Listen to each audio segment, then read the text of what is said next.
Welcome. Today we delve into Matthew chapter 18, a powerful lesson on humility, reconciliation, and the profound nature of forgiveness. Let's explore its wisdom and warnings to help us in our daily lives.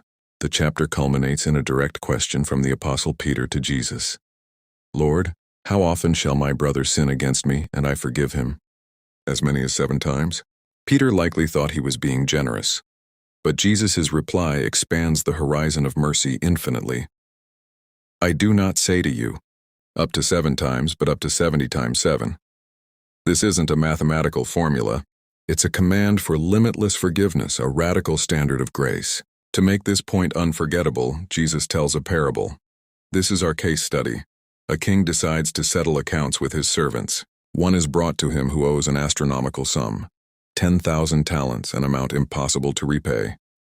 The servant falls to his knees begging for patience. Moved with compassion, the master cancels the entire debt. He forgives freely and completely.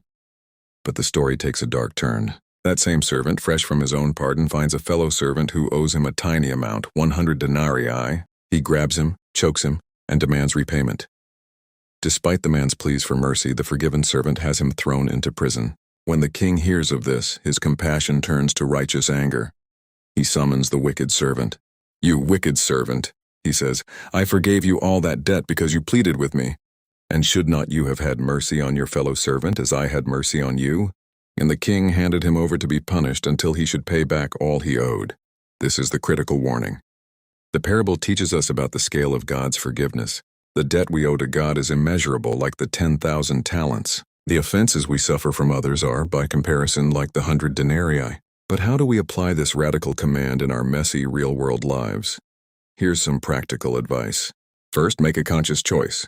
Forgiveness is a decision of your will, not a wave of emotion. You decide to release the person from the debt they owe you. Second, start small. Practice on the minor slights and daily annoyances. This builds the spiritual muscle for the bigger hurts. Third, and most importantly, understand that forgiveness is for your freedom. It doesn't mean you must reconcile or trust that person again. It means you are breaking the chains of bitterness that bind you. You can forgive someone while still maintaining healthy boundaries. So the lesson of 70 times 7 is not just a suggestion. It is the key to our own freedom.